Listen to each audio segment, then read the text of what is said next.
النهارده عندنا ضيف عزيز وجديد وضيف راجل، يعني بالنسبه لنا هو يعني قيمه كبيره في الزمالك ده ان شاء الله، فيما هو في المستقبل باذن الله قيمه كبيره لنادي الزمالك.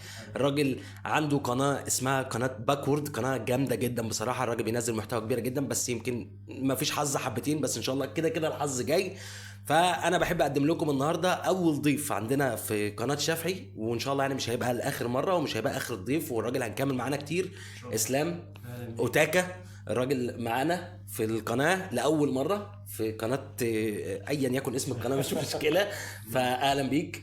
اول مره عندنا في المحله ده اكيد طبعا. اول مره ان شاء الله مش اخر مره باذن الله. ان شاء الله مش اخر مره عندنا. فاحنا هنبدا بحلقه بسيطه صغننه هنتكلم فيها عن اللي حصل في الاهلي وفي الزمالك في الماتشين بتوع افريقيا، بحيث ان احنا يعني تبقى دي بدايه لحاجه لطيفه ممكن ان احنا نقدمها في الفترات اللي جايه باذن الله. فهتمنى منك انك تروح للانترو وارجع لنا مره تانية، بحيث ان احنا نتكلم بقى براحتنا خالص، وكل واحد ياخد كوبايه الشاي بتاعه بمزاجه، ونتكلم عن الاهلي والزمالك في افريقيا.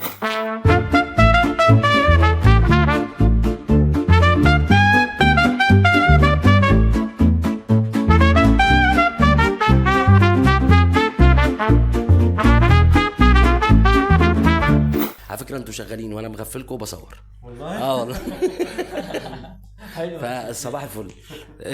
بصوا انا بسيطه كده زي ما احنا بنبدا كل مره في البودكاستات بتاعنا، يمكن اسلام اول مره يبقى معانا، فاحنا بنبدا الاول. ادي رايك عن اللي انت شفته في الاهلي وفي الزمالك، بسيطه كده كل واحد فينا يتكلم. شوف انت شفت الزمالك لعب ازاي في افريقيا، شفت الاهلي بيعمل ازاي. ولعلمكم يعني انا زملكاوي، اسلام زملكاوي طبعا، معتز غني عن التعريف الراجل اهلاوي، وكريم مش معانا النهارده ده لانه مضروب، ففكوكم منه مش حوار. بياكل علقه دلوقتي، زمانه بياكل علقه كبيره. فالمهم اسلام بدايه هاخد منك، حاول تاخد المايك في ايدك، شد المايك خده في ايدك 5 من ايوه بالظبط كده. عايزك قول لي شفت بالذات، يبقى نبدا بالزمالك معلش يا جدعان لان اللايف البودكاست النهارده زملكاوي لحد ما. قول لي شفت الزمالك شكله عامل ازاي في ماتش بتاع المصري بكميه، مش هوجهك انت، ارغي براحتك. بالنسبه للزمالك المستوى صعب جدا، بس ده كان حاجه متوقعه لان كمان في 11 لاعب مش موجودين، وحتى هم نفسهم وهم موجودين الزمالك اصلا ناقص محتاج صفقات، ما بالك هم نفسهم مش موجودين. فطبعا كان متوقع جدا ان الزمالك اصلا كويس اللي هو تعادل الاساسا النهارده، وربنا يستر في الايام الجايه ان الزمالك في ظروف صعبه جدا، وربنا يستر كزملكاوي يعني. بالنسبه للاهلي، لا الاهلي بدا ماتش طبعا الاول، طبعا احنا لسه هنحل الماتش كله.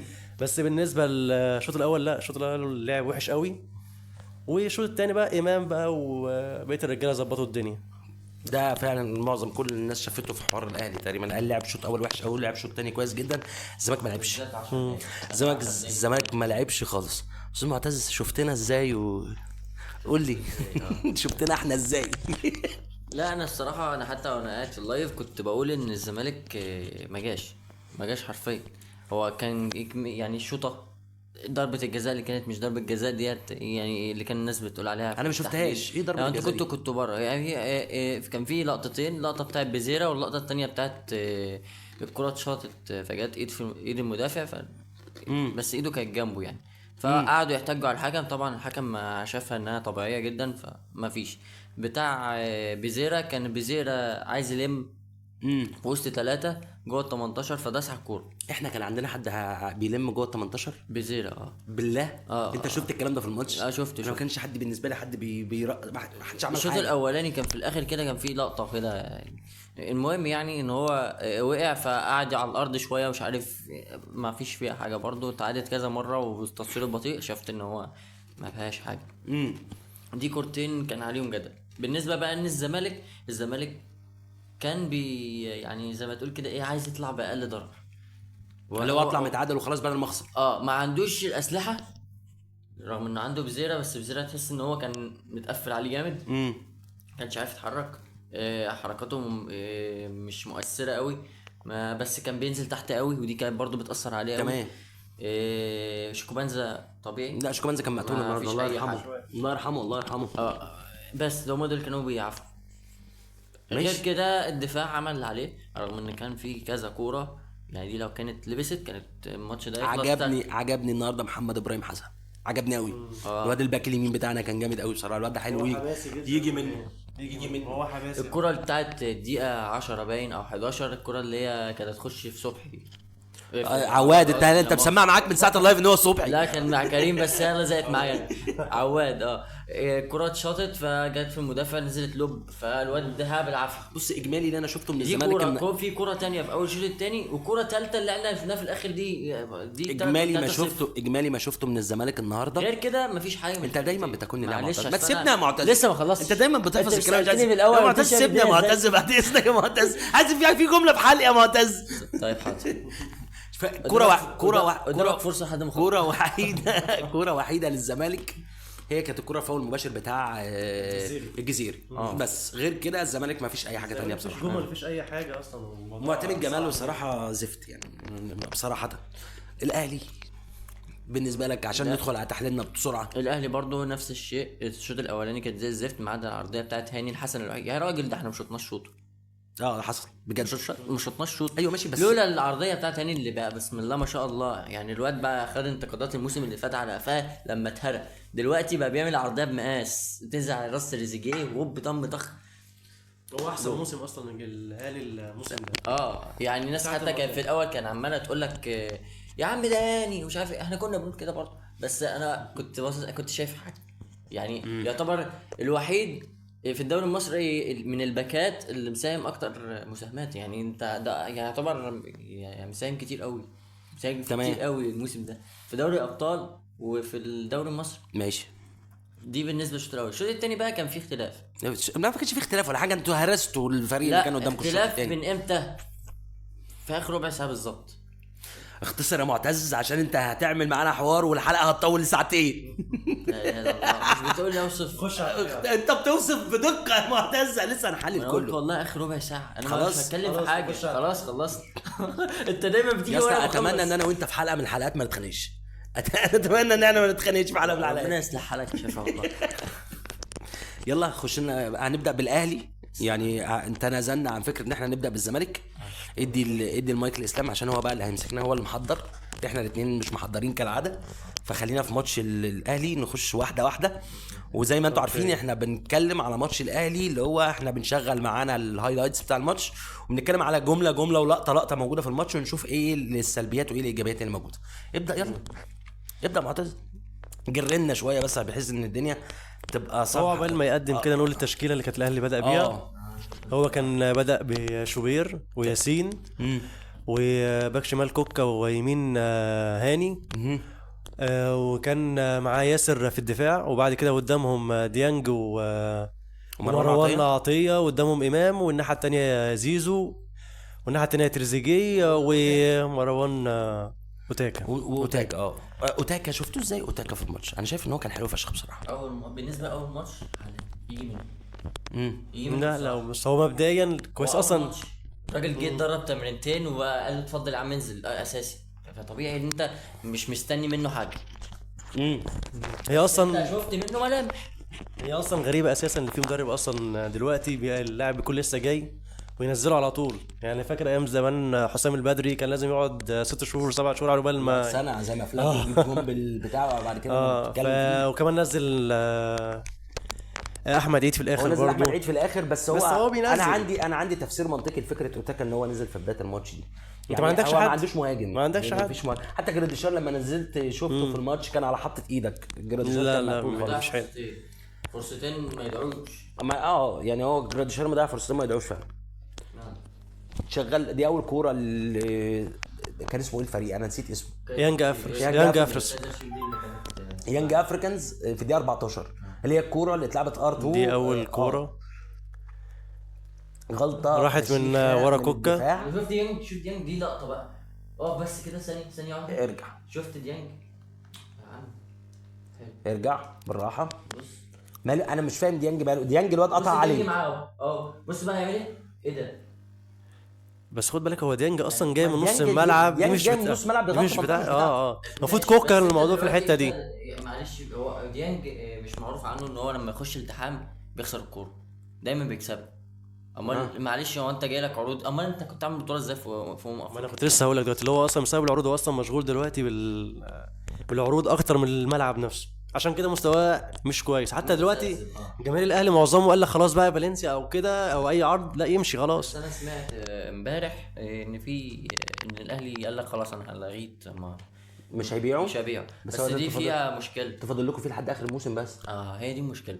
ما هو انت يا تبيعه وتكسب منه في ال6 شهور دول، يا اما تسيبه عندك ويفضل معاك وتستفيد بيه، بس هتخسره في الاخر، مش هتاخد هتعرف فلوس. تجدده ومش هتاخد فلوس، زي فكره زيزو بالظبط.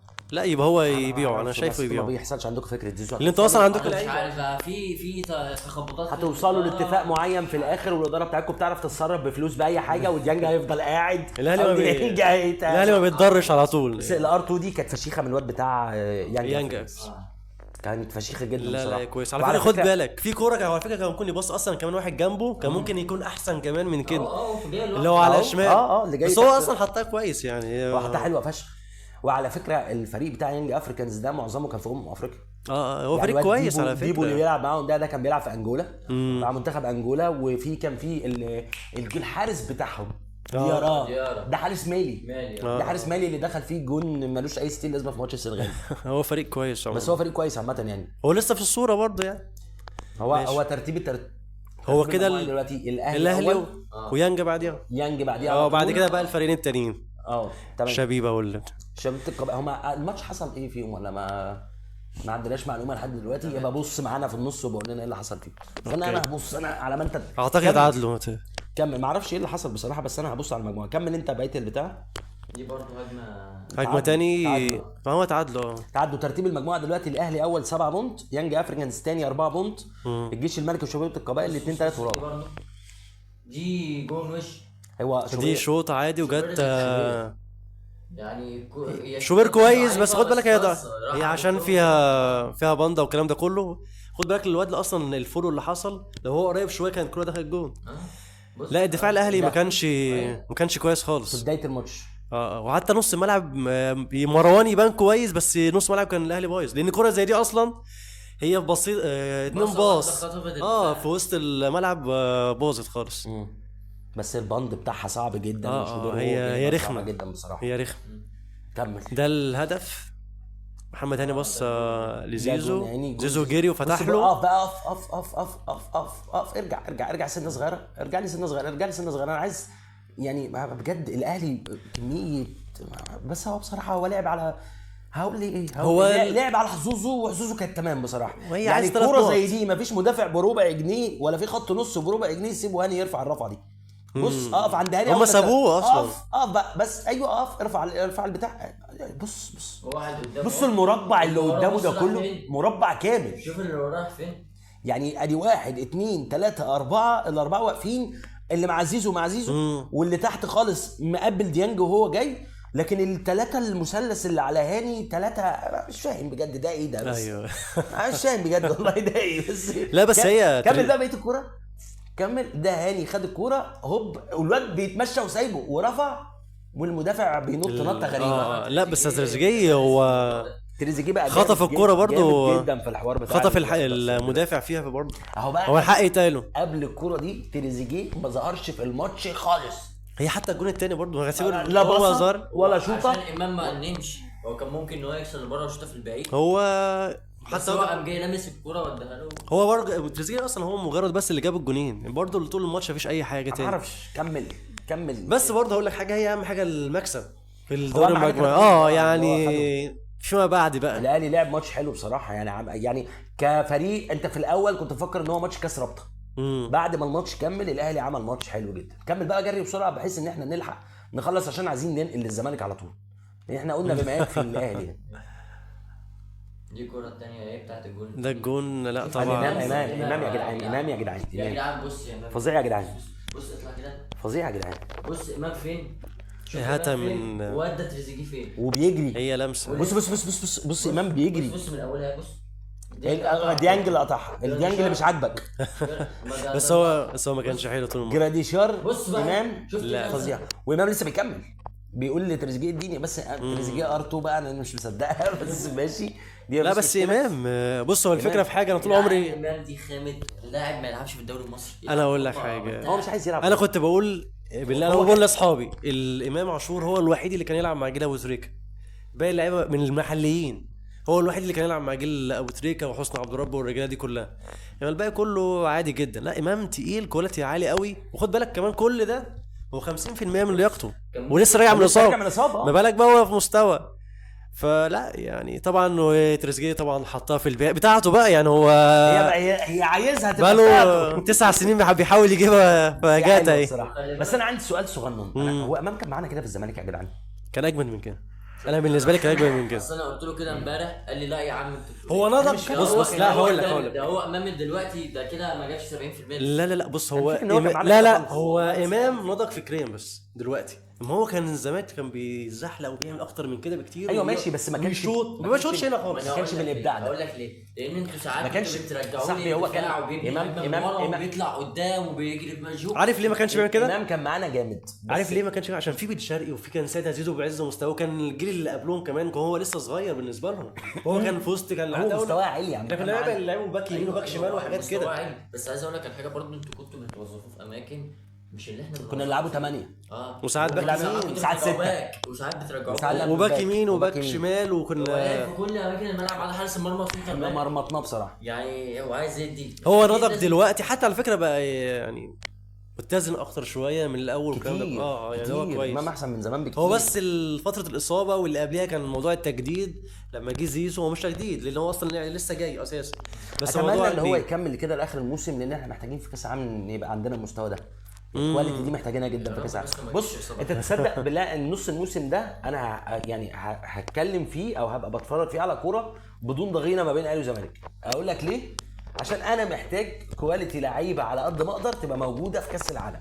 انا لا يهمني السنه دي اهلي ولا بيراميدز ولا زمالك ولا اتحاد ولا مصر مين ياخد الدوري ولا مين يعمل ايه، سواء مين اللي يكسب ولا مين يكسب. انا عايز كل واحد يطلع احسن امكانيه موجوده عشان حسام حسن يستفيد، يلاقي عنده اكتر من لعيب يعرف ان هو يختار. هو لو حسام حسن كمل اساسا هيكمل. هم بيقولوا بس هم ما لهمش ثوابت.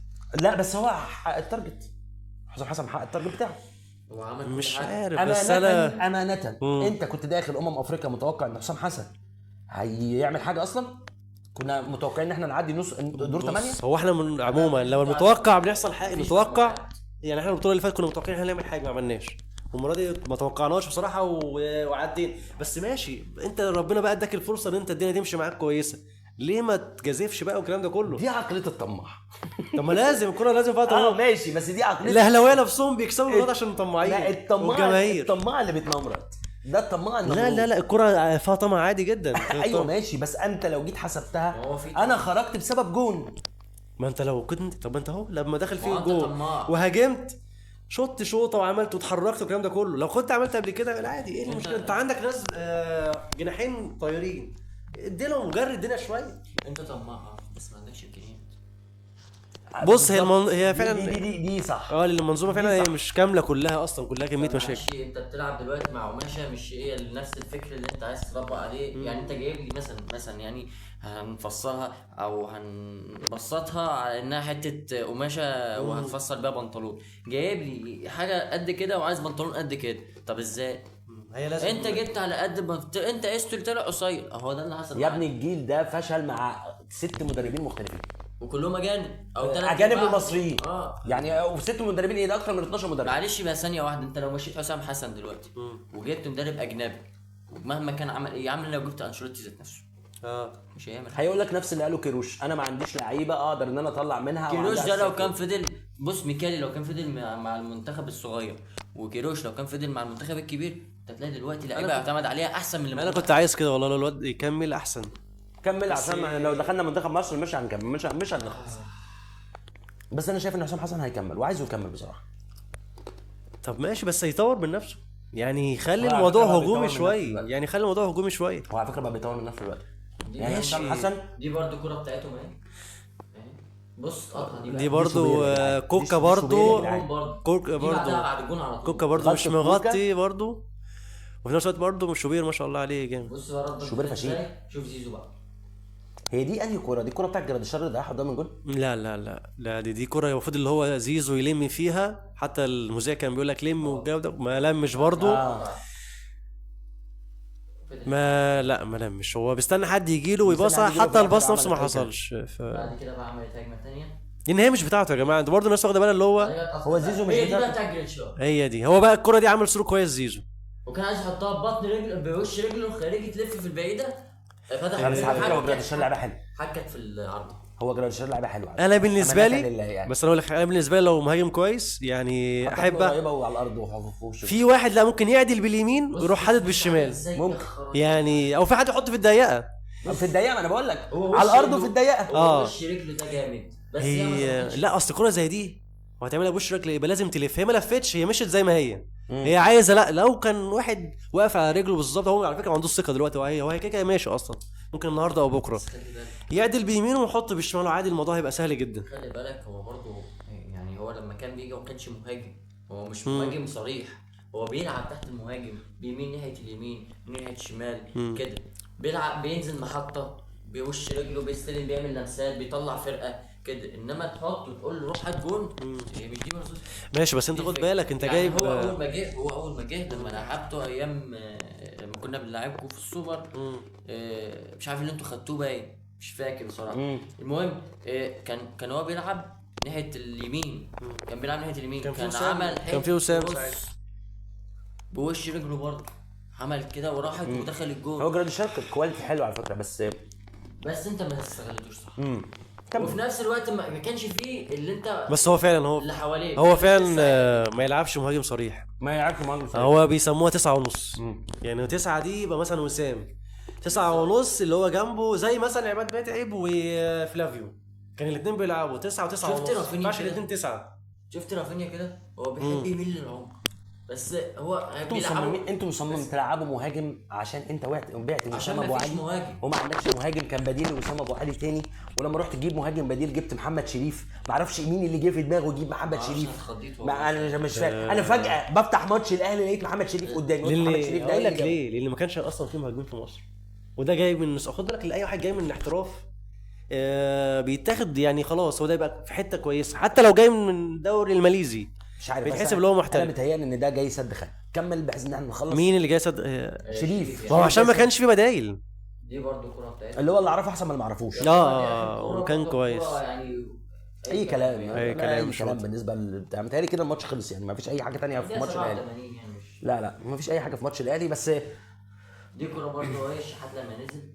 هو الشحات ده بص بقى يا جدعان، انا نفسي افهم الشحات ده بقى سيبوه سيبوه ليه؟ هاتوه لنا. وانت مش هتعرف تجيبه، انت زعلان منه ليه؟ مش هتعرف تجيبه، سيبوه مش هتعرف يا جدعان. انا شفت الشحات في ماتشين انت دلوقتي، كنت عايز ابقى قادر انا شفت الشحات في ماتشين في الموسم، الماتش ده وماتش الزمالك لما نزل. يا جدعان الواد عنده، يا جدعان الشحات عنده. ده قلم بالنسبه لكم الشحات ده. بص اقول لك الشحات كويس بس مش ثابت مستوى، دي مشكلته اللي هو مش ثابت المستوى. تشوفه في كاس العالم للانديه يا جدعان مع فاكر كاس العالم في كاس العالم للانديه الواد عمل لعب ماتش حلو. هو شبه نفس فكره هاني، بيظهرش الا في كاس العالم للانديه. كان ما تعرفش بقى جو بقى له فتره ما لعبش في حاجه غلط. ايوه يا جدعان، ما انتوا مخلينه على الدكه. لا ما هو ليه بقى؟ هقول لك ليه. هو الموضوع على فكره مش مستويات، لان هو عادي، هو ممكن بيأدي نفس بن شرقي، لان بن شرقي اصلا كبر، بس فكره ان انت جايب لاعب زي بن شرقي اسم كبير، جايب زيزو اسم كبير بمشكله حصلت بضجه والكلام ده كله، لا قعدوا لحسين الشحات. حتى هو كان متضايق من فتره وكده، بس طبعا رجع مع ماتش الزمالك لما نزل في اخر ماتش وتسبب ان الاهلي كسب يعني. بس انا عندي يعني حسين الشحات للاسف هو عنده مشكله اللي هو مش ثابت المستوى، هو مش فلات في مستواه، بس لما بينزل ماتشات عنده لقطتين. بس خد ماشي، اصل هو مهاري وهو كمان جريء. حسين شحات لبسك فاول زي اللي عمله في ماتش اهلي والزمالك الاخير، يفرش واحد يحط في البعيده، بس خد بالك الحاجات اللي هي الايه فيها لقطات دي هو بيحب. خد بالك احنا بقينا طموحنا ضعيف قوي في الدوري المصري، يعني احنا عايزين كوره او كورتين طول الماتش، وحتى كمان دلوقتي انت تقول لي ايه، عايزين مع منتخب مصر يا عم نكسب وخلاص او نعدي من غير مستوى. الاهلي دلوقتي نفسه دلوقتي بيكسب من غير مستوى، وكل ماتش كده على فكره الاهلي بقى له فتره لو بيكسب من غير مستوى. طب وبعدين احنا اقول لك حاجه خد بالك كده، احنا فين بقى؟ احنا عايزين اللي احنا نكون نتفرج على كوره للكوره نفسها، احنا مش رايحين يا عم البطولات مطلوبه والكلام ده كله، بس انت تقعد بقى تضيع عمرك كله في اللي انت عايز طول السنه عمال تتفرج اللي انت على الاهلي بيكسب بس. طب انت عايز تتفرج على كوره بقى؟ كان الاول طبعا جيل ابو تريكه والناس دي كلها كان بيديك كوره وبيديك بطولات. ما حد قبل جيل ابو تريكه، مش جيل ابو تريكه بس كله انا بتكلم يعني القريب، يعني الفكره إن في الاجيال القريبه. ما في الكلام كده واحنا كده مش عايزين الحلقه تطول. احنا ماتش الاهلي بتهيألي خلاص احنا انتهى الكلام في ماتش الاهلي. هو كده الاهلي الاول وخلاص يعتبر صعد خلاص كده. ناخد فاصل سنه ونرجع للزمالك ان شاء الله. بصوا بقى، هو انا جايب الراجل ده النهارده عشان احنا نتكلم على الزمالك. احنا خدنا الاهلي في الاول وقعدنا حاجه و20 دقيقه عشان ما تقولوش ان احنا ما بنتكلمش على الاهلي. اتكلمنا كويس اهو ورحموني تمام. فانا هخش مع فريقي بقى 5. انا فريقي لعب زي الزفت النهارده، زي الخرا، مواضع زي الطين والقطران. بس اديله حقه برضه. رايح في 60 مصيبه. بس شابوه على ايه؟ تعادل ولا ايه؟ 0-0. طلعنا 0-0 مع المصري. بس قبل ما نبدا نتكلم في حاجه، خد وضع المجموعه واحنا لازم نكسب المصري الماتش الجاي معايا يكن. انا كنت داخل افريقيا وعارف ان عبد الرؤوف معانا، اقسم بالله يا اخي اتفاجئت في نص افريقيا كده ولا في اخر افريقيا بيقول لك معتمد جمال وانا ماسك الزمالك، فجالي لاج 5 وبعدين سكت قلت ماشي الزمالك يا سيدي. ايقاف 10 مرات ما عندناش مشكله، ما فيش لاعب نعمل تيك تاك على محمد السيد ان احنا نعمل عادي خلاص ما فيش حوار. بس يعني ما نطلعش من الكونفدراليه دور اول، يعني عيب حرام. يعني احنا ترتيب المجموعه هبعرضها لك دلوقتي قدامك على الشاشه. انت عندك المصري مركز اول ب7 بونت، الزمالك مركز تاني 5 بونت، كايزر تشيفز ب4 وزيسكو 0 اللي ما بيعملش حاجه. انا مش عارف زيسكو ده جاي معانا في المجموعه. اتمنى ان هو يلحق يعمل حاجه في الماتش الجاي ان يعني. شاء الله هو هيكسبنا في الاخر. هيكسبنا في الاخر عشان ما تصعدش في الاخر. فربنا يستر علينا اقسم بالله العظيم، والله ربنا يستر علينا. الماتش الجاي يعني انا ماليش دعوه بماتش النهارده. اللي انا شفته النهارده ده عته يعني، ده من الزمالك، ده فريق تحت بير سلم اقسم بالله. يعني انا ما قعدتش اتفرج على الماتش اصلا تمام. فانا بالنسبه لي يعني مش ما قعدتش اتفرج على الماتش اللي هو ما شفت. لا انا شفت الماتش بس ما ركزتش مع اني اتفرج من كتر العته اللي فيه. الماتش الجاي انا عندي مصري يكسب يا يطلع. يعني انا لو خرجت وكايزر تشيفز كسب، انت هتتكلم ان لو خسرت او تعادلت، خليها تعادلت، هتلاقي المصري 8 بونت وانا بقى معايا 6 بونت، وهتلاقي في الاخر كايزر تشيفز بقى معاها لو كسب بزيسكو تاني يبقى معاه 7 بونت. ودخلت بقى في حزب بيرما ومسكت الاله الحاسبه وقاعد عمال بجري مش قادر. لو في احسن توالد بقى نشوف احسن. ما فيش احسن توالد. ما بنلعبش كاس عالم وافريقيا. ما بنلعبش افريقيا. اشمعنى منتخب بلعب مصر؟ دوري ابطال. ما انا عارف.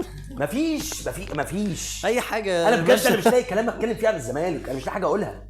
انا ما عنديش. انت مش انا دايما بعد الماتش ما بيخلص اللايف بيخلص بنطلع نعمل حلقه ما لقيتش حاجه اقولها. لا الزمالك وحش جدا، وبس كانوا زي ما قلنا كان متوقع ان يحصل حاجه زي كده، ان انت ما عندكش لعيبه اساسا وما عندكش اداره وما عندكش مدير فني. احنا عندنا جماهير بس. هي الفكره اللعيبه اللي كانت معانا في الدور الاول بسم الله الرحمن الرحيم كده سمي الله كده، مش ده عواد بيلعب معانا؟ مش مع حمدي الونش ده وعبد المجيد دول احسن مدافعين في مصر زي ما احنا بنقول تمام. انا مغير بنتايك مش هو معانا المفروض؟ لا لسه عقبال ما يخلص ورق مشاكله يعني الماليه. ماشي هو مش معايا النهارده في التشكيل، بس انا بقيت التشكيل كله كان بيزق معاك. هو اساسيين الزمالك الطبيعي ما عدا محمد ابراهيم حسن وإيش. كان بيزق معاك يا عم استنى خد التشكيل اهي. عواد بونش عبد المجيد محمد ابراهيم حسن ده ناشئ كويس على فكره. ده ناشئ الى حد ما كويس. ايشو شحاته واسماعيل وكايد، وعندك بزيره والجزيري وبنزا اللي هو شيكوبانزا يعني ما علينا منه تمام. هل التشكيله دي مش بتاعت الزمالك؟ هل التشكيله دي مش بنلعب بيها من اول موسم؟ لا هي لا رياض الدفاع عندك عمر جابر مش بيلعب. لا في حاجات كتير. عبد الله السعيد مش بيلعب. ناصر ماهر في خلاص ماشي ما خلاص. انت عندك اصابات عمر جابر، عندك دونجا عمر جابر وعبد الله السعيد وبنتاي ودونجا واحمد فتوح واحمد ربيع وسيف فاروق جعفر وجهاد. ماشي طب طلع منهم بس سيف فاروق جعفر. انت نصهم بيلعب ونصهم احتياطي بينزل الشوط الثاني، فانت كده ما بقاش عندك اللعيبه دي اصلا نفسها. بس دول اساسيين يا جدعان. يعني هتزود شويه كنا هنشوف فرص احسن من كده وماتش احسن من كده، بس برضه هتبقى نسبه الفوز للمصري اكبر لانه هو عنده دكه تقيله وفرقه تقيله. المصري جاب شويه صفقات قله ادب.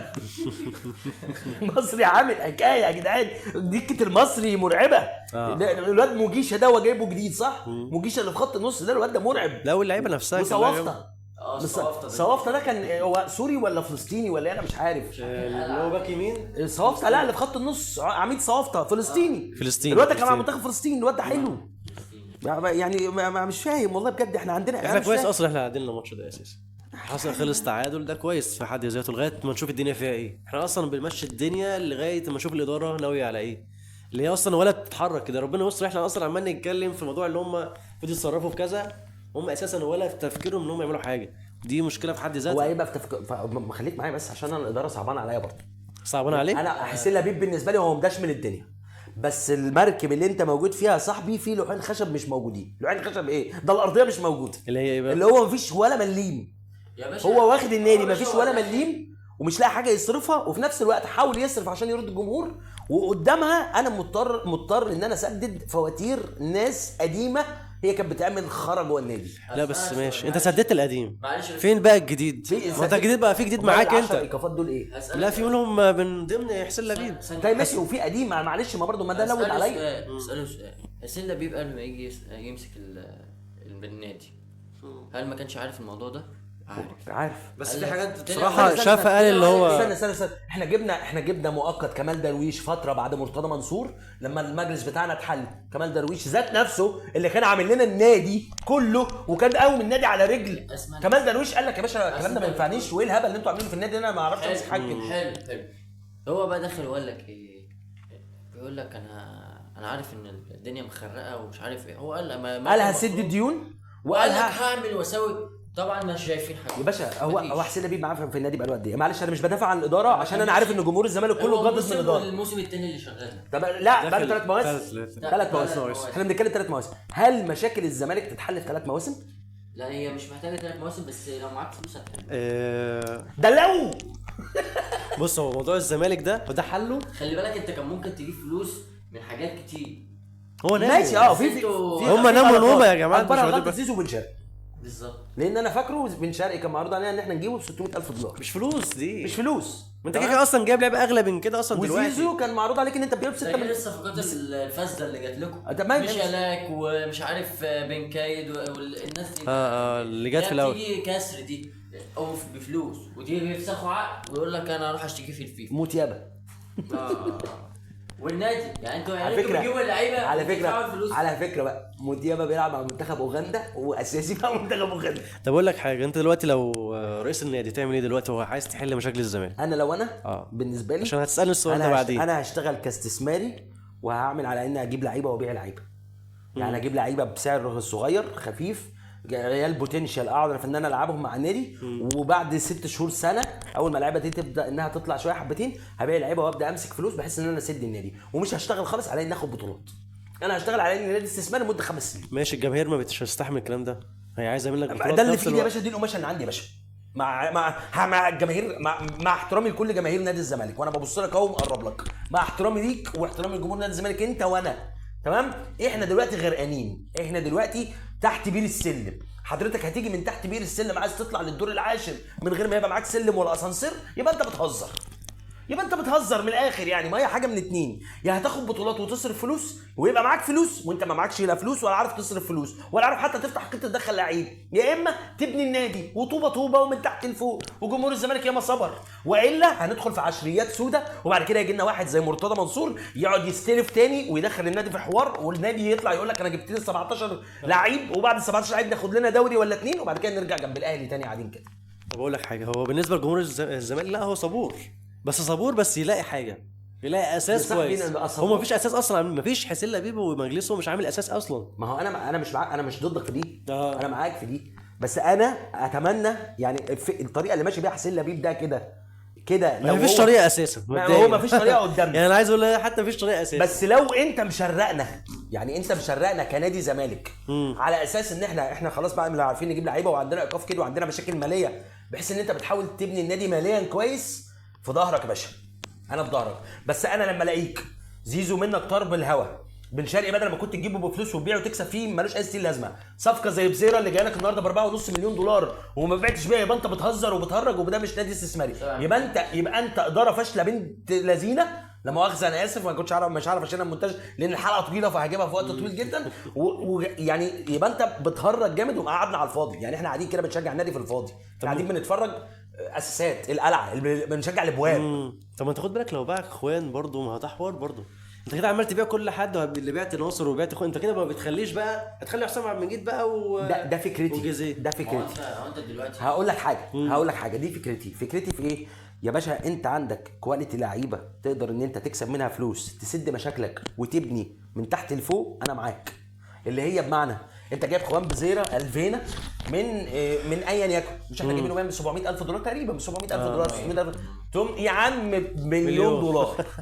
كده مش هيدفعوا يا عم بمليون ونص كده ما بيدفعهمش في الاخر اصلا، كده ما بندفعهمش اصلا. تمام. الراجل انت جبته 6 شهور عندك في النادي ولا 7 شهور، الراجل جاب لك 4.5 مليون دولار وكسبت 3.5 مليون دولار من الهوا، من لعيب لعيبته بالظبط 12 ماتش. هيعملوا زي زيزو في الاخر بقى. طيب ولا معاك اهو، والواد مش هياخد فلوسه في الاخر، راح جاي عامل فاسخ عقده وماشي، وفاسك عقده وراح الاهلي. وراح لا مش الدرجه دي والله لا هيروح الاهلي. يعني هو كده لو طلع ب 4.5 مليون دولار هيروح كوبري ويرجع الاهلي. مش مشكله بقى يعني، انت مش مشكلتك كده دلوقتي، مشكلتك تبني النادي. يعني انا رحت عشان بس فكره زيزو وبن شرقي، انا دي بالنسبه لي احنا في الاغلب مش هنتكلم عن الماتش يعني في الاغلب مش هنتكلم عن الماتش يعني. انا فكره الماتش مفيش فيه حاجه. انا فكره زيزو وبن شرقي، الفكره اللي انت عملها دي، انت كدت الاهلي قبل ما الاهلي يكيدك. يعني احنا رحنا جبنا احمد حمدي وجبنا ناصر ماهر وجبنا عبد الله السعيد، صح ولا انا غلطان؟ هما مش في الاهلي بس اكسات الاهلي، ودي معروفه، اي حد اكس الاهلي رايحين نجيبه بنرجعه الزمالك، دي حوار. فطبيعي جدا ان الاهلي كان يرد عليك في صفقتين 3، يرد عليك في زيزو، يرد عليك في بن شرقي، واحتمال كان ممكن يرد عليك في حسين لبيب عادي. دي كانت ممكن تحصل. هي الفلوس كلها بتتكلم في الاخر. ما بالظبط الفلوس كلها بتتكلم. بس طب برضه يعني احنا برضه انا شايف عشان حل الزمالك ده يحصل لازم يجي واحد جايب فلوس بس، وفي نفس الوقت يجيب ناس متخصصه في الموضوع اللي هم يديروا الدنيا. بس اقول لك حاجه، ده مبدئيا كده. طب اقول لك حاجه، انا هسيب اسلام يكمل للاخر وهرد عليه. هو في حلين.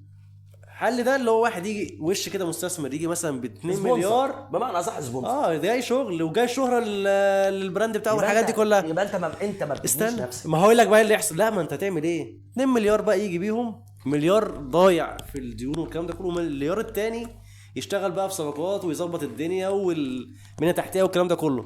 ده حل. الحل التاني بقى اللي انت تكون نادي بقى استثماري والكلام ده كله، ولازم اصلا وانت عشان تعمله اساسا سيب اسلام نكمل عشان عندي رد حلو. وانت عشان تعمله اساسا لازم برضو تبني صح من تحت. فانت فين اصلا مش بالظبط. انا عندي سؤال ليك، انت عامل كده شبه ايه؟ العروسه اللي مستنيه عريس او سبونسر. طب انا ما ببنيش نفسي انا ليه؟ انا ما بمسكش مشاكل انا احلها انا بنفسي ليه؟ انا ليه مستني حد يجي يحلها لي؟ عشان اللي ماسك مش عارف يديرها، مش قدها. ما الحلول قدامه في كل حته. قدامك في ان لعيبه شباب تطلعها، وده اسمك الزمالك على فكره. فرق لعيبه الزمالك ولعيبه الاهلي بتجيب فلوس، سيبك من الناشئين، بتجيب فلوس عشان اسمها اهلي وزمالك. يعني ايه؟ يعني انت مثلا براند بالظبط كده. يعني مثلا فريق زي سموحه، خلينا سموحه لما بيروح يجيب ناشئ من الزمالك بيدفع فيه فلوس، صح؟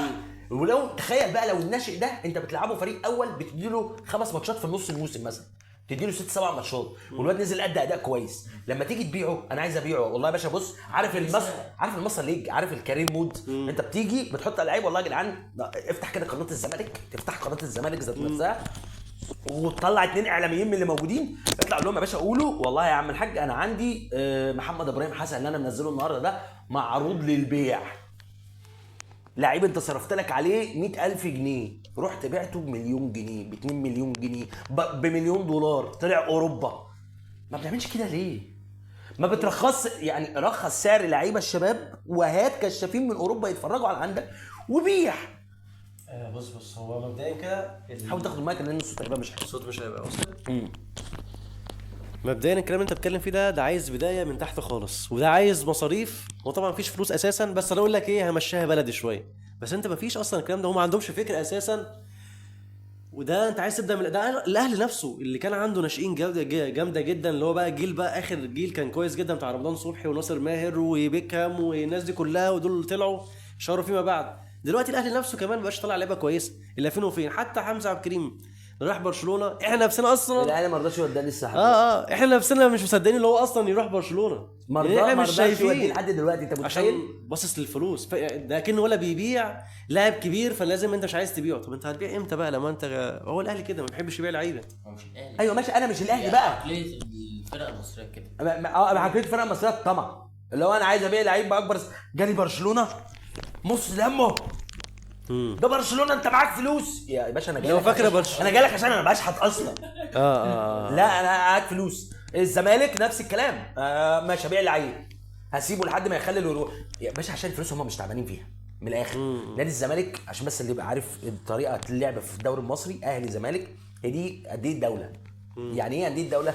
يعني كانت النادي مش بتاعي وانا رئيس النادي في الفاضي وفي المليان، ماشي خلاص انا اسمي رئيس النادي، بس في الاخر مش دي فلوسي اللي بتقع، دي فلوس ملعب. دي فلوس الناس، تمام؟ فلوس ناس انا شغال بيها، فباظت راحت جت حصل حوار. مش زعلان مش مقروص، عارف. النادي الاستثماري انما بيراميدز لو في فلوس وقعت منه هينزل يوطي على الارض ويقلع البوكسر لا مؤاخذه وينزل يلقط الفلوس من على الارض. خد بالك دلوقتي بيراميدز دي اصلا عايش شغاله دلوقتي بعقليه الاهلي، اللي هي اصلا بقت شغاله في هدوء تام والدنيا كويسه وبيجيبوا صفقات والدنيا شغاله زي الفل. الاهلي نفسه بقى دلوقتي بقى بيسرب الاخبار اللعيبه اللي جايه والكلام ده كله، عشان كده كل لاعب كل شويه ما يجي الاهلي ما بيجيش، يروح بيراميدز يروح اي فرقه تانية. ده اللي انا كنت عايز لا أقوله. والأكتر- تخبط في الاداره. بيراميدز ما بقتش الأكتر فلوس في بس. بيراميدز دلوقتي انه بقى بيكسب بقى من النادي. بروفيشنال. بقى بروفيشنال وبيكسب من النادي. يعني مش بقى بس بيعمل حاجه بيعمل كده بس. فكره كمان اللاعب اللي بيجي هو بيشوف ان الاهلي هو بيراميدز، بس في فرق حاجه. اولا انا اروح هنا اخد فلوس اكتر ومفيش ضغط جماهيري، ما هو ده عنده بطولات. ادمت لا ادمت ضغط بيراميدز بقى له جمهور ماشي، بس مش قد يعني مش هيتصف عليه. يا صاحبي بقى له يعني يوم ما يتصف عليه يا عم عندك ماشي، واحد طالعين بس يتكلموا بقى عليه. بقى له جمهور شبه المحل. ماشي صح ولا أنا غلطان؟ بقى له جمهور. انما الاهلي مسافه ما باصه غلط خلاص مسيره الكرويه انتهت، نفسيتها تتدمر. وده سبب من اسباب ان اللعيبه عندنا تلاقي مستواها كان فوق وبدا ينزل مره واحده. لا بس ماشي، انت لعيبه بتاخد ملايين لازم ضغط الجماهير ده تستحمل. موجود في العالم كله، لازم تستحمل. ايه اللي عندك انت في مصر؟ انت في مصر اللي بتلعب ب 18 فريق 19 فريق من غير جمهور وفريقين بس للجمهور. ما هو عشان كده في فرق. لا. فقال لك يا عم انا رايح دماغي، ما ده بياخد بطولات وباخد فيه فلوس وقاعد مرتاح والدنيا تمام وبنزل اساسي كمان. انما الاهلي انا في المركز بتاعي 3 و4. انا مش دعوه بالاهلي، انت عايز بس انت بتقارن بيراميدز انت بتدخل نفسك في مشاكلنا ليه يا صاحبي؟ يا حبيبي انت مش انت جبت سيره بيراميدز وتقول ان هو ايوه جيب سيره بيراميدز أنا بقول لك مقارنه هو بيفضل نروح بيراميدز ليه؟ مقارنه بالنسبه هو اصلا لي الاهلي فيه مشاكل اساسا. مفيش اي مشكله يا صاحبي. انا عارف ده هو مثلا. صاحبي انتوا في كوكب تاني يا صاحبي. انت عارف الاهلي دلوقتي. ما انتوا لازم تقولوا انتوا قيامتكم قامت وعديتوا الصراط ودخلتوا الجنه يا صاحبي. عارف انت يقول لك مشاكل اغنياء. مشاكل اغنياء بالنسبه لمشاكل الفقراء. يعني عايز اقول لك احنا النادي ماليش فيها. الاهلي عمال ماليش يحكي. تفاصيل. الاهلي الزمالك عمال يحكي لما هو اصلا ما فيهوش مدير فني كويس، ما فيهوش لا، لعيبه، عندي معتمد جمال يا ما فيهوش جدعان. اداره. هو معتمد جمال معتمد. ضرب حد قبل كده؟ هو بيجي الزمالك يروح للزمالك. فتحت ويكيبيديا اشوف معتمد جمال عمل ايه، انما انا وانت فتحنا هو كان ماسك الزمالك قبل كده مدرب عام للزمالك. مش ما كانش مدرب الرئيسي، كان تحت المدرب مع رود كرول. هو ماشي. رود كرول 2007 وبعد كده رجع مع حد تاني في 2012 ولا 2011. هو كان عندنا خد بالك كان عندنا السنه اللي مش عارف اللي فاتت ولا ايه كان موجود يعني. فانت الزمالك ما عندوش ولا عنده مشاكل في المدير الفني والاداره واللعيبه. الاهلي بقى بيتكلم في ان هو مثلا المهاجم عنده فيه مشكله. الدنيا كلها زي حلوه. ولا اوتاك يعني نجار ولا اوتاك. حياه المشاكل الاغنياء دي صعبه قوي بتوع اللي هو التجمع. بس انا نفسي في ضفر واحد منهم يعني هما هات لي تجمع. يا عم وانا راضي. مشاكل التجمع دي صعبه مش قوي. عارف انا ماليش نفس ان انا اتكلم في حاجه في الماتش. هو مفيش حاجه اصلا في هو الماتش مفيش حاجه في الماتش أساساً. غير ان شيكوبانزا ده متخلف عقليا ده ما يلعبش. سبحان الله. انتوا بتقولوا ايه؟ هو دي غلطه من الغلطات. انتوا بتقولوا ايه؟ عارف زمان ايام ما كنا بنبيع وبنشتري لعيبه 2002 فاكرها؟ 2002 ده كان بيجيب لك شريط مسجل للعيب، شريط فيديو كده جايبه لك ويحطه لك في بتاعه الفيديو الفاتحه اللي بتبقى موجوده في بتاعه الفيديو، روح حاطط لك الشريط المسجل ويجيب لك مهارات لعيب افريقي موجود في الدوري الاوغندي. تمام؟ ده كده احنا جبناه بنفس المنظر ده. المشكله بقى فاكر في مشكله حصلت في المحله عندنا هنا، كان في واد مش فاكر اسمه، نسيت اسمه دلوقتي، بس هو كان جه المحله وجاي على اساس ان هو لو موجود في شريط الفيديو، اتاري لا مش هو، طلع اخوه. هو بعد اخوه. ده اخو شيكوبانزا. شيكوبانزا اللي كان بيلعب مع انجولا مش هو ده شيكوبانزا اللي معانا. هو ممكن يكون فوله اتقسمت نصين. يا خد بالك. الله. لا اصل هو يقول لك ايه بيلعب على قد فلوسنا. احنا المشكله احنا اصلا مفيش فلوس عندنا، فحتى هو مش هيلعب على قد فلوسنا حتى كمان. المشكله ان هو بيقضيكوا يعني ما بيلعبش، هو ما بيجيبش حاجه، وقعد جوه عندنا. وقاعد عندكم بياخد وراح يشتكيكوا وراح انت عارف هو عامل شبه ايه؟ عامل شبه والنادي بتاعكم يشتكوا. عمل شبه البت الصايعه اللي انت اتجوزتها وهي نايمه معاك على السرير، واحد عارف رافع طلقه قضيه خلع وخدت العبس وانت نفسك. بص أنا بالنسبه لي شيكو بنزا لا هو بيقول لك عشوائي. انا كنت فوق العشوائي شوية. كنت لسه بكلمكم من شويه اللي احنا مؤمن زكريا زي ما كنا بنقول عليه عشوائي. لا ده شيكو بنزا ده ولا عشوائي ده، لا مؤمن كان ذكي جدا وبيتحرك في حاجات غير متوقعه الكلام ده كله. بس انا بقول ساعتها عشوائي والكلام ده كله، لا ده العشوائي بقى، ده العشوائي فعلا اللي احنا بنتكلم ده عليه. ميت اللي هو ماشي ميت. بالكوره مش عارف ولا يباص امتى يشوط امتى يرقص. لو افكر بيبقى يا بطيء يا اوفر قوي يعني. صاحبي اوفر، بذكر كلمه اوفر اللي انت قلتها، بس انا هقولها بمنطق تاني، ما كانش عارف يرفع اوفر خالص. هو فاهم دي؟ مفيش حاجه اصلا. تفهم ان هو كان عشان مش عارف يرفع اوفر. تمام. بعيدا ادم كايت كان وحش زي ما اسلام قال لنا في وسط الماتش ان ادم كايت كان وحش جدا في جدا الماتش. ده ادم كايت ما كانش لا عارف يعدي واحد على واحد، ولا عارف يباصي باصه، ولا عارف يعمل اي حاجه خالص. تمام. انا كنت عامل 3 ملاحظات اصلا، يعني عامل صفحه ملاحظات على الشوط الاول هو اللي واخد نصها. تمام. بس يا صاحبي عاقل برضه ايا يكن. تمام. لو مش ظاهر لو باين وعمل لعيب طبيعي، لا لعيب طبيعي بيغلط وبيعمل حاجات كويسه. لكن الكلب اللي اسمه شيكوبانزا ده لا هو الفيديو هيتقفل نفسه اساسا. هعمل له تيت. ده مش والغريب ان انا اشد بزيرة تبديله واسيب شيكوبانزا في الملعب. ما خد بالك برضه اخوان ما كانش حلو، ما كان بيشوط شوطين، كان كان بيعمل حاجه. وده برضه من ضمن الطموح اللي بقت قليله برضه، اللي انت حتى كمان بتفرح بشوطه شاطت طول الماتش. ما هو عشان انت المفروض اصلا عشان انت بقيت شبه الراجل اللي عنده 70 سنه لما دخل الصيدليه وادت له حاجه تفله تفه بقى كويس. الحمد لله. بس انت مسن دلوقتي، انت داخل الملاعب. لا هم مش انا بتكلم على الزمالك. لا ما تشغلش. هو الزمالك اصلا مش هنشغل لان هو ماتش مفيش حاجه، ما فيهوش حاجه. انت مش هتطلع لقطات فعلا هتتضايق. احنا ما عملناش حاجه غير فاول مباشر من جزيري بس مفيش شوط تاني، يعني كلها حاجات تعبانه. اخوان بزيرة شاط شوطه من بره ال 18 ملهاش لازمه. عارفش ايه الحل اللي ممكن يكون عند الزمالك بصراحه؟ هم محتاجين ان هم يعملوه، او اداره الزمالك بتفكر ازاي، او الخطه اللي هم بيناموا بالليل يصحوا الصبح عشان يعملوها. ما هي المشكله اللي اصلا مفيش، الزمالك ما عندوش يعني حلول، ما فيش تحسش مفيش مشروع، مفيش اي حاجه. وده ربنا يستر اصلا الفتره الجايه ايه اللي هيحصل فيها. ما فيش مشروع للدرجه دي. مفيش. ما هو فين؟ ما انت سامع اي حاجه بيكلمه لو يقول لك ايه؟ انا ما عادش بشوفهم في الاعلام دلوقتي، او انا يمكن ما بتفرجش على اعلام مصر في النادي اساسا. انا ما بتفرجش. انا خايف ما يكونش بيروح النادي اساسا، واحنا اصلا كل ده متعشمين اللي هم عمال يحلوا، عارف انت عاملين ميتنج او لا طب احنا هنفك ال 10 كده دول ازاي اصلا؟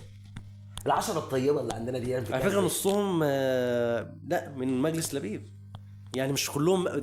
كل شويه نقول القديم، لا القديم هم على فكره خلصوه على فكره معظمهم هم بقى خلاص بقى بعد كده 4 بس هم القديم، والباقي كله شيكوبانزا هو شيكوبانزا مدينا كده وهو بيلعب معانا النادي بتاعه. ايوه المره ده مدينا كده النادي بتاعه عليه قسط. اضيف علشان ما انت كل اللعيبه جايه قسط واسمه ده والفينا وبزيرة نفس الشيء. وكمان شويه قال لك وكان بنتايج مصدق عايز يمشي وفسخ ومش عارف ايه، بنتايج نفس الشيء. دي كده 4 لا كتير. دول اول 4 جول. انا اكتر واحد صعبان عليا في الدنيا الواد مصدق ده.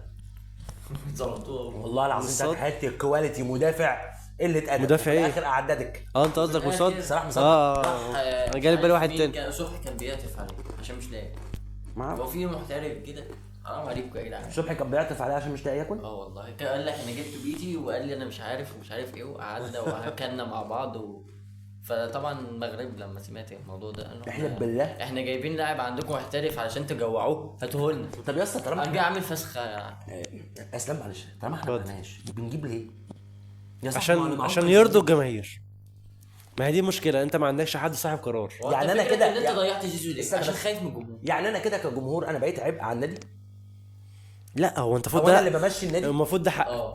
هو لبيب خايف. ماشي انت بتجيب لعيبه هيمشي، ما هو كده هيمشي، بس ده ما حلش حتى ما بيحلش حتى الاساسيات مش عارف يعملها. ايام زيزو قال لك انا خايف الجمهور ياكل وشي، يقول لي انت مشيت نجم الفريق مش عارف ايه. طب ما هو مشي، عملت انت مشي من غير فلوس. لا من حتى من غير فلوس يعني يبقى يا ريتك كنت مشيته والجمهور طلع سف عليك برضه. ده يبين اللي هم اصلا مفيش شغل بروفيشنال. لو يقول لك ايه اللي هم اصلا ناس تقيله ورجال اعمال.